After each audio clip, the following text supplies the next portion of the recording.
My name is Eleanor Vance. I'm 62 years old, and I'm a retired elementary school principal. I was standing in what used to be my kitchen, stirring a pot of chicken noodle soup for my son, Michael, who'd been battling a nasty flu. Sarah, my daughter-in-law, swept in, her arms crossed, a tight line to her mouth. She barely glanced at the simmering pot. "Mom, we need to talk," she said, her voice clipped, not a request but a command. I turned, a wooden spoon still in my hand, and saw the cold, determined look in her eyes. "This isn't working," she continued, gesturing vaguely around the room that had been the heart of my family for 30 years. "Michael and I need our space. You need to leave. This is our house now." The words hung in the air, heavy and sharp, each one a deliberate cut. I felt a flush creep up my neck, a hot wave of disbelief and anger, but I simply nodded, a slow, deliberate movement. I didn't say a word, didn't argue, didn't even drop the spoon. I just looked at her, truly looked at her, and in that moment, I understood everything that had been building for the last 18 months. What Sarah didn't know was that her casual cruelty had just sealed her own fate, and that this house, which she so confidently claimed, was about to become the very thing she lost. To understand why I didn't immediately erupt, you need to know the history of that house, and of my son, Michael. My husband, Robert, and I bought the split-level ranch in Willow Creek, New Hampshire, back in 1985. We raised Michael there, celebrated Christmases, endured teenage angst, and eventually watched him graduate and move out. When Robert passed away 3 years ago after a long illness, the house became a quiet sanctuary for me. It was fully paid off, a testament to our decades of hard work, and it held every memory. I was comfortable, perhaps a little too comfortable, in my widowhood, volunteering at the local library and tending my small garden. Then, about a year and a half ago, Michael called. He'd lost his job as a marketing manager, a corporate restructuring, he said. Sarah, his wife of 3 years, was working part-time as a graphic designer, but it wasn't enough to cover their rent in the city, let alone the student loans and car payments. They were expecting their first child, my first grandchild, and they were desperate. I offered the most obvious solution: move back into the house. I would downsize to a smaller, more manageable 2-bedroom apartment nearby, and they could live in the house rent-free for a year or two, save their money, and get back on their feet. It felt like the right thing to do, a way to help my son and prepare for the new baby. I even left most of the furniture, thinking it would make the transition easier for them. The only thing I packed away, carefully, was the welcome home mat Robert and I had bought when we first moved in. It felt too poignant to leave behind. Initially, things were fine. They moved in, and I settled into my new, smaller space. Sarah was effusive with her thanks, promising to keep the house just as I liked it. Michael seemed relieved, his usual cheerful self returning. But as the months passed, the subtle shifts began. First, it was the furniture. My antique mahogany desk, a family heirloom, was relocated to the damp basement, replaced by Sarah's modern, minimalist standing desk. My collection of ceramic teapots, accumulated over decades, disappeared from the kitchen shelves, replaced by sleek, monochromatic mugs. When I asked about them, Sarah simply said, "Oh, they were just collecting dust, Mom. We needed more functional space." It wasn't a question or an apology, it was a statement of fact, delivered with a saccharine smile. Michael, ever the peacemaker, just shrugged and said, "She's nesting, Mom. You know how it is." I didn't, not really, but I let it go. Then came the financial creep. The agreement was that they'd cover utilities and property taxes, which were substantial on a house that size, while I covered the mortgage on my new apartment. After about 6 months, the utility bills started arriving at my new address, marked past due. When I gently brought it up to Michael, he looked uncomfortable. "Sarah's really trying to save every penny for the baby, Mom," he mumbled.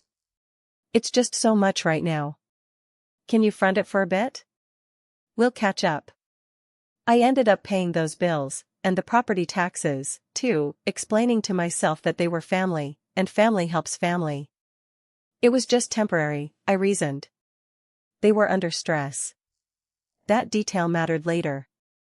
The feeling of being a guest in my own former home became increasingly pronounced. My visits, which I initially thought would be frequent and spontaneous, were subtly curtailed. Sarah would text me specific times she was available, always making it clear she had a packed schedule. When I did visit, my suggestions for the baby's nursery or even what to cook for dinner were met with polite but firm dismissal. "We've got it all planned, Mom," Sarah would say, or "Oh, we're trying a new recipe this week." Michael would sit silently, often absorbed in his phone, offering only noncommittal grunts. The house felt alien, stripped of my personality, filled with Sarah's minimalist aesthetic and unspoken rules. I began to notice a pattern. Every time I tried to reassert any small part of my former life there, I was met with resistance, either passive from Michael or subtly aggressive from Sarah. The real turning point, before today's confrontation, came a month ago. Sarah sent a group email to Michael and me, titled House Rules for Visitors. It outlined expectations for cleanliness, noise levels, and even suggested I call before dropping by, even if it's just to pick something up. The most galling part was a bullet point: "Please respect our privacy and property. This is our home now." My hands trembled as I read it. Our home. It was a bold-faced declaration, a complete erasure of my generosity and ownership. I called Michael, my voice tight. "Did you see this, Michael? This is insulting." He sighed, clearly annoyed. "Mom, she just wants things organized. We have a baby coming. It's not a big deal." His inability to see the disrespect, to stand up for me, cut deeper than Sarah's email. It was then I started to recognize what was truly happening. Sarah wasn't just nesting, she was staking a claim, and Michael was letting her. She wanted me out, not just of the house, but out of their lives, or at least relegated to a distant, controllable role. That realization was a cold splash of water. I wasn't just a mother helping her son, I was being systematically pushed aside, taken advantage of, and humiliated. The house, my sanctuary, had become a weapon against me. I decided I needed to understand my options. I called Martha, a friend who was a retired real estate lawyer, for a coffee. I laid out the situation, omitting nothing. Martha listened patiently, occasionally taking notes.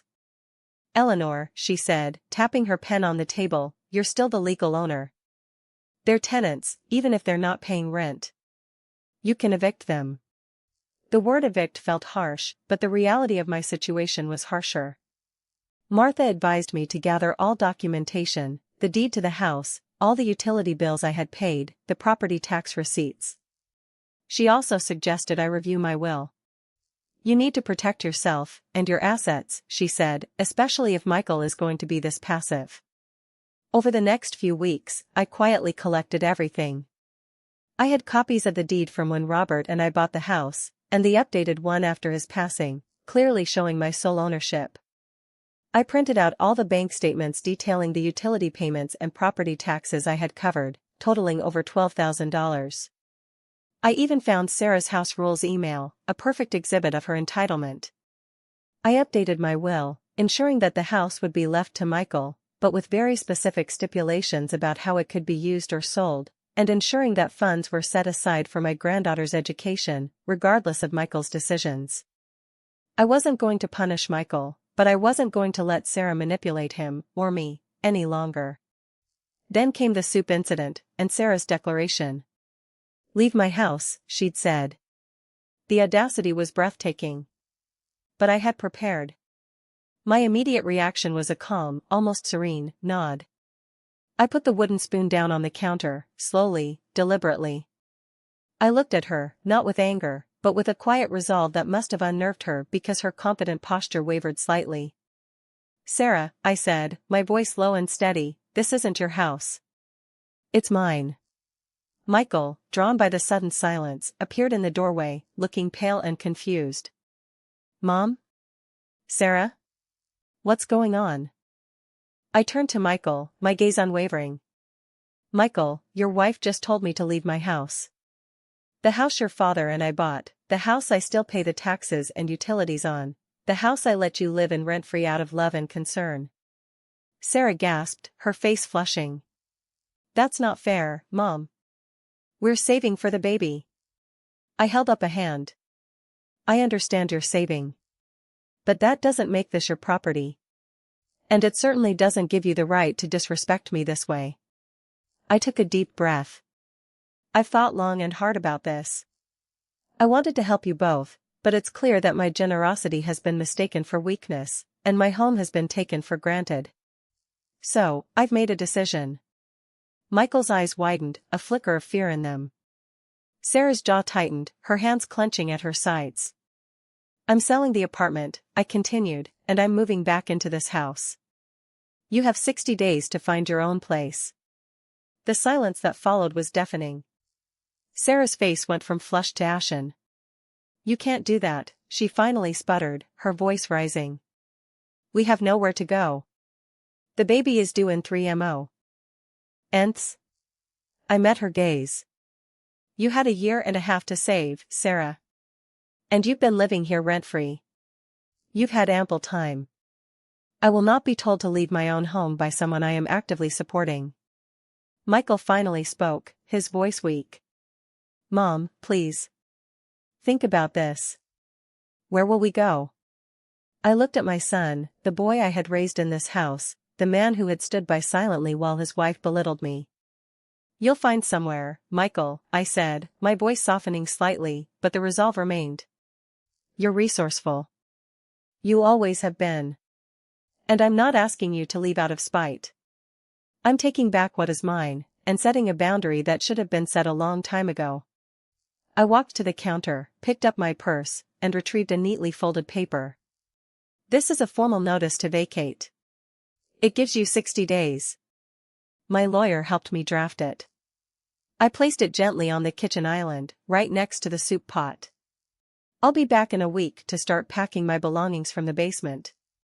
The next 60 days were tense, to say the least. Sarah tried every tactic, from tearful apologies to furious accusations. Michael alternated between pleading with me and sulking. I remained firm.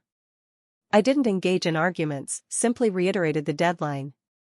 I spent those weeks packing up my apartment, feeling a strange mix of sadness for the broken relationship with my son, and a profound sense of liberation. My friend Martha helped me organize a moving company. Michael and Sarah did find an apartment, a small 2-bedroom unit across town. They moved out on the 58th day, leaving the house surprisingly clean, though devoid of any warmth. Sarah left a terse and signed note on the counter, "Hope you're happy." I wasn't happy, not exactly. My relationship with Michael was strained, his calls infrequent and brief. He still hadn't fully forgiven me, or perhaps Sarah hadn't forgiven me. But I had my peace. The day after they moved out, I stood in the empty living room, the echoes of their time still faintly present. The walls were painted a neutral beige, Sarah's choice, but it was a blank canvas now. The first thing I did was retrieve the box from the basement that held my welcome home mat. I shook out the dust, carried it to the front door, and carefully placed it where it belonged. It wasn't just a mat, it was a symbol. As I stepped over it, truly coming home, the quiet hum of the empty house felt like a sigh of relief.